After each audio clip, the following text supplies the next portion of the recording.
Hoje a gente vai falar começar na startup, né, que a gente parou na aula passada. Falou da fase interna, falamos da fase externa, falamos das modalidades, né, isso que foi na aula passada. Pregão, fazer aqui da parte de lance, né. Hoje vamos falar do aberto e fechado. Melhor. Na aula passada eu falei do presencial, né, do limite de 10% no pregão presencial para classificar, né. Hoje vamos falar um pouquinho do aberto e fechado. Lembrando também que a lei do pregão presencial é a Lei 3.555 de 2000. Uma lei que pouca gente fala dela, mas quem regulamenta o pregão presencial, né, é essa Lei 3.555 de 2000. Uma coisa de importante que tem nela lá é o prazo de impugnação. O resto, a 10.520, né, já que era do eletrônico daí, né, porque essa é do presencial. Que era do eletrônico também já é praticamente a mesma coisa. E hoje com a 10.024 de 2019, né? 10.024 de 2019, aí essas aí já estão meio obsoletas. Né? E com a lei nova ainda, 1433, mais ainda, né? A regulamentação do pregão está nela, né? Tanto do presencial como do eletrônico está na lei nova, né? Na lei 1433 de 2021. Esses decretos aí já ficaram obsoletos. Porém, quem for usar a lei 8666, né? A administração que usa a 8666 ainda vai ter que regulamentar o pregão pela 10.024 de 2019. Né? O decreto 10.024 de 2019. Então está aqui. Na aula passada nós falamos tudo isso aí, né?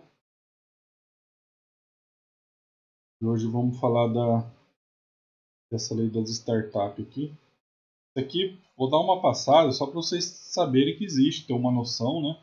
Não vai esgotar tema aqui, nem uma explicação minuciosa aqui de startup, da lei e tal. Isso aqui é só mesmo para vocês terem o conhecimento de que existe isso aqui.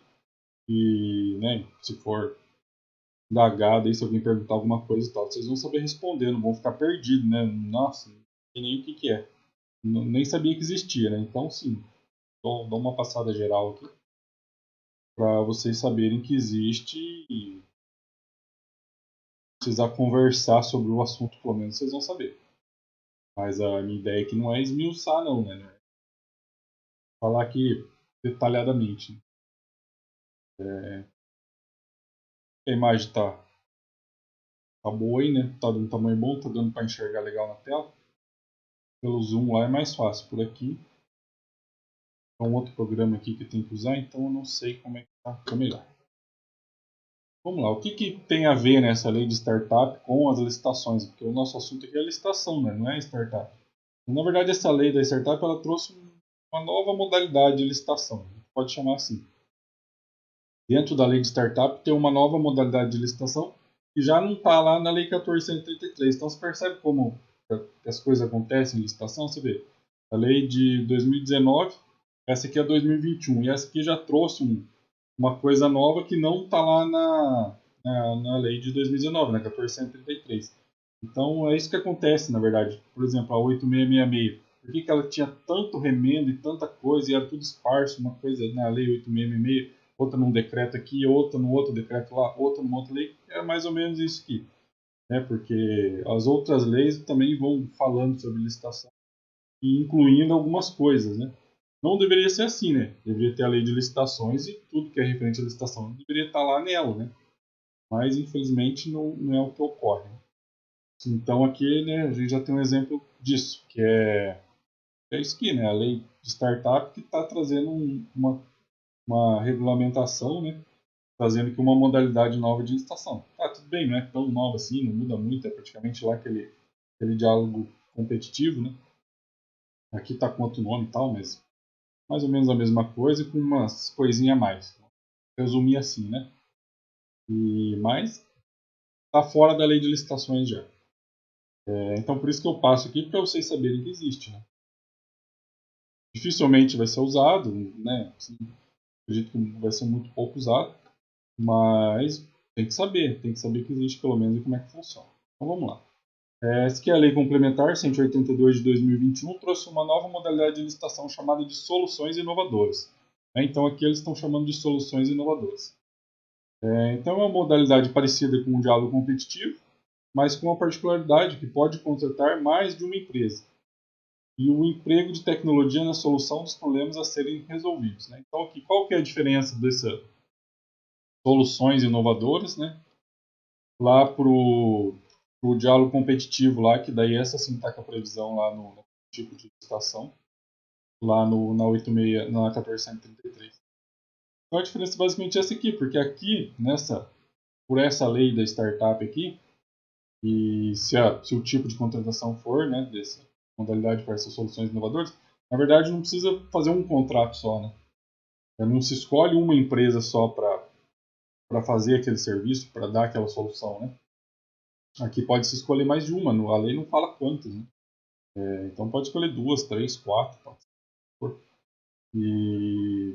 E agora sim, a solução sempre aqui, sempre quando a gente falar de startup, de solução inovadora, alguma coisa, o problema a ser resolvido, ou seja, o que a empresa vai ofertar, né, ali o serviço que ela vai fazer, sempre vai ter a ver com a solução de um problema que ainda não tem solução, vamos dizer assim, alguma coisa nova que ainda não tem nada no mercado que consiga solucionar, e então, né, se abre essa modalidade, esse tipo de contratação, e a solução sempre é uma solução inovadora, né, para algum problema que a administração está precisando ali resolver. Depois mais para frente a gente fala mais a fundo.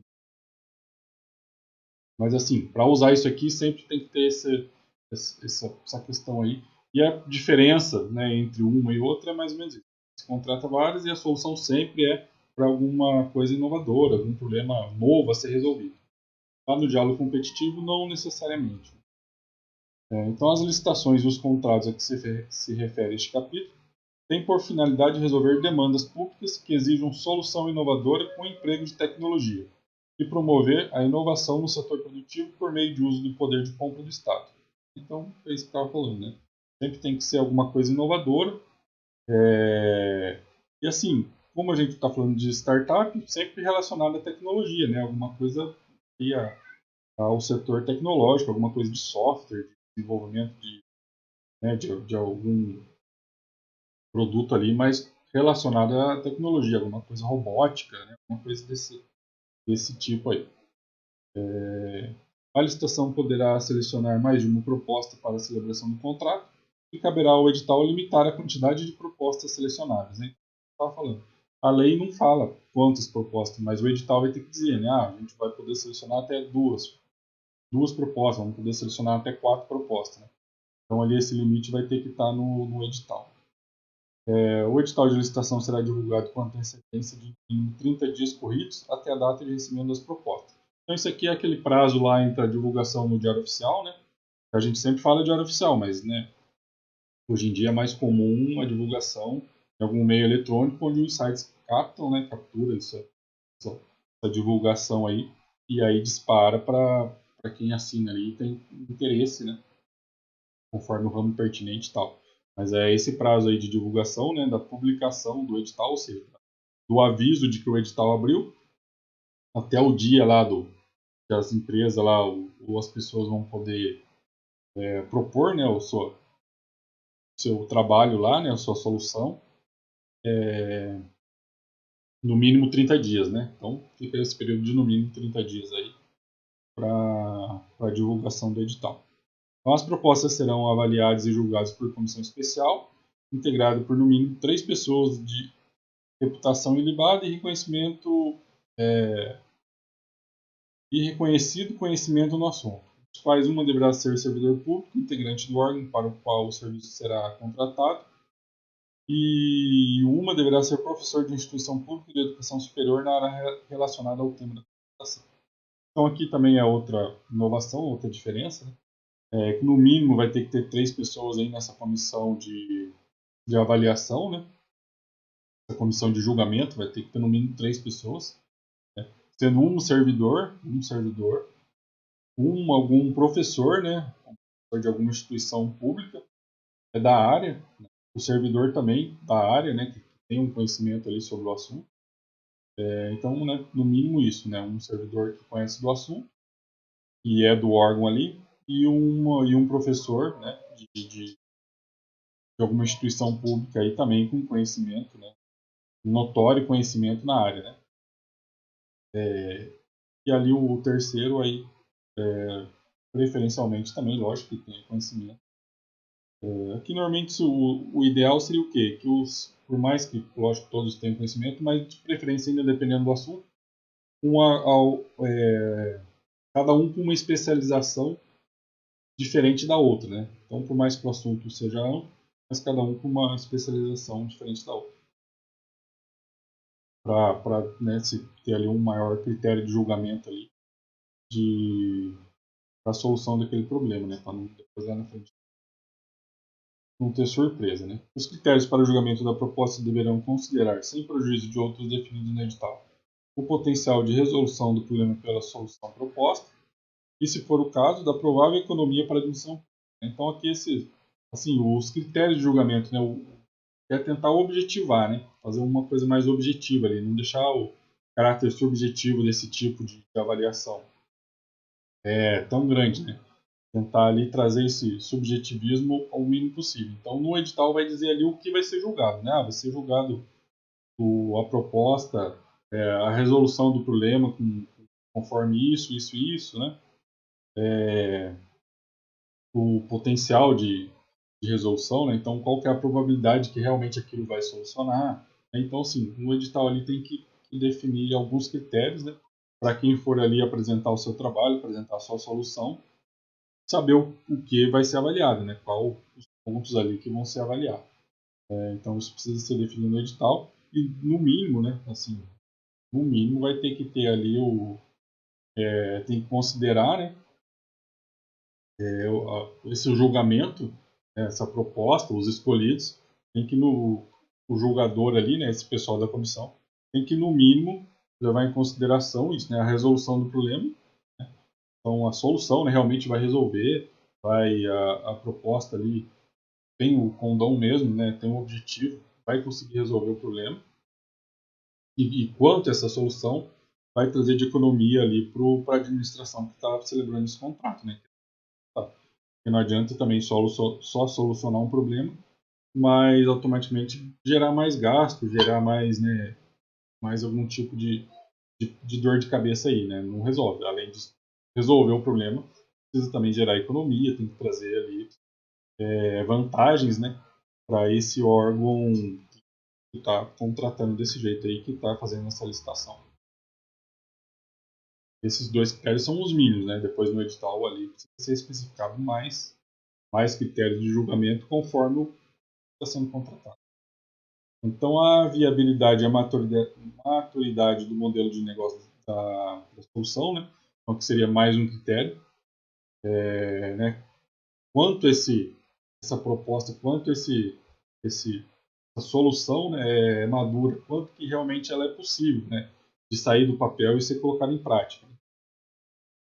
A viabilidade econômica da proposta, considerados os recursos financeiros disponíveis para a distribuição do contrato. Então, aqui novamente, né, eu volto a falar, né, não adianta só ser uma proposta muito boa, inovadora, nossa, vai resolver todos os problemas. Porém, o custo disso é altíssimo, é absurdo. Também não adianta uma solução, né, desse tipo, resolve o problema, mas o custo para se chegar a essa solução, né, para ter esse resultado é muito caro, é muito alto, né, investimento financeiro muito alto. Então, também não esse tipo de solução, esse tipo de proposta já é descartável, né? É inviável.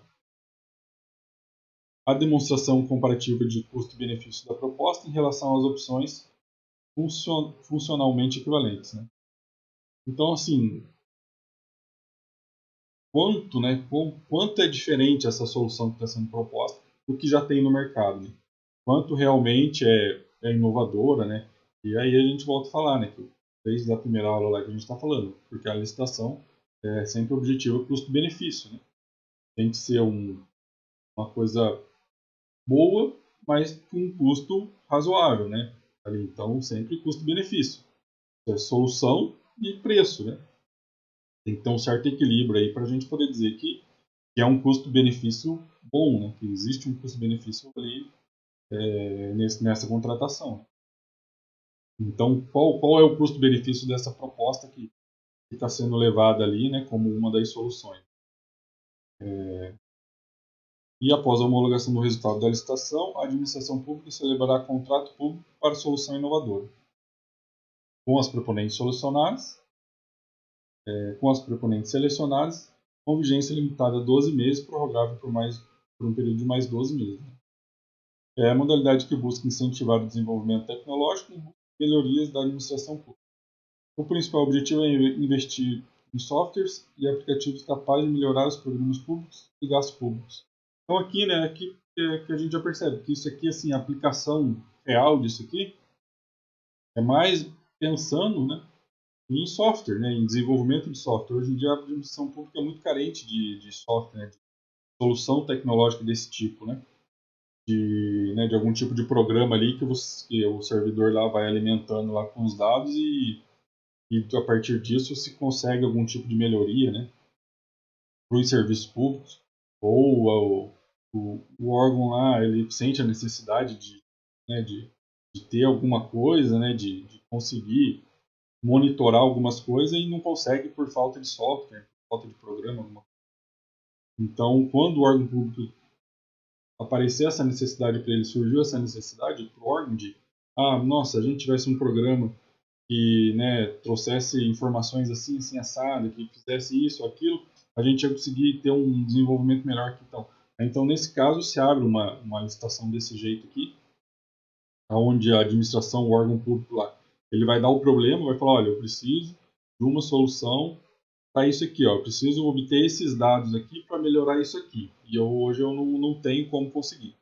Então, abre uma licitação desse tipo aqui, para que as empresas aqui, né, as startups relacionada a esse tipo de tecnologia, desenvolvimento de software, né, coisa, veja isso, né, e fala, não, eu sei resolver, né, eu consigo desenvolver um software aqui que faz isso, isso, isso, e, né, e vai resolver esse problema aí.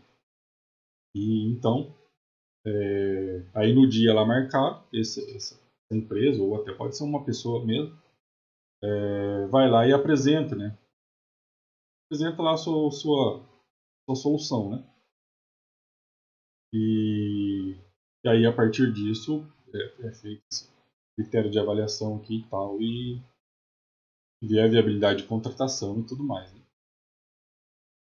Lá no. Vou voltar um pouquinho aqui. No, lá na modalidade de.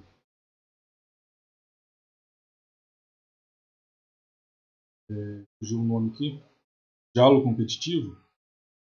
O diálogo competitivo, a diferença também, né, que é assim: o diálogo competitivo, primeiro, a administração se abre o prazo para as empresas irem lá, ou as pessoas irem lá, mostrar a sua ideia, conversar mesmo, né?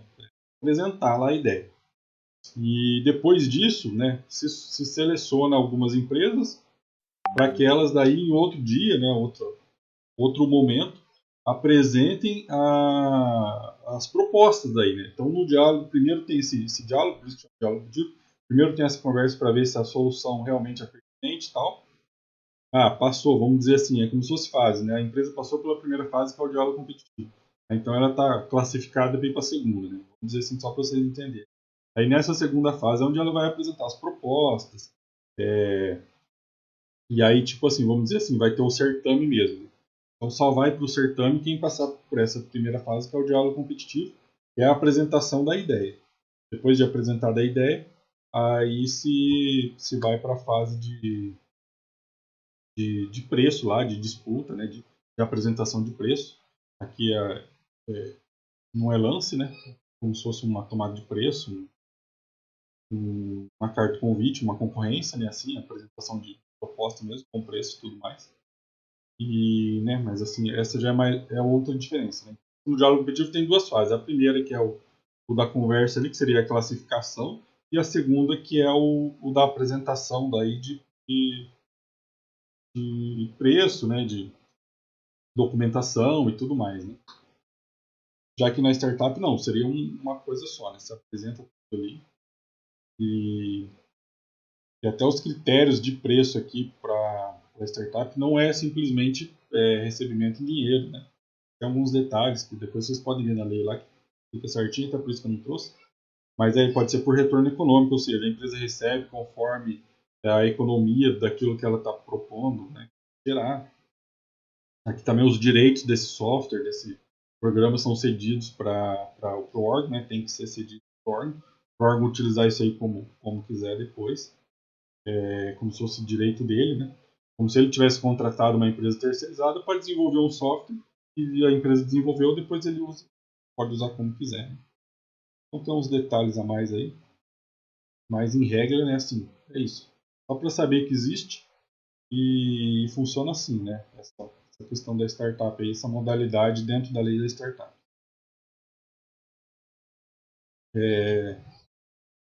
Agora vamos aqui já para os tipos de licitação, né? O que seria o tipo de licitação? O tipo, quando a gente fala tipo, quer dizer que é a maneira de pagamento ali, né? Como que vai ser se realizar ali essa contratação com relação ao pagamento, né?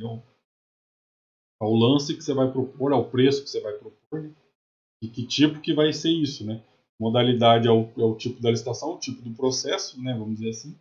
E aqui o tipo de, de licitação, a gente fala tipo de licitação, que o termo mais perto seria até tipo de contratação, que é a forma de disputa, né? Mesmo, em relação ao como que você vai ofertar o seu preço.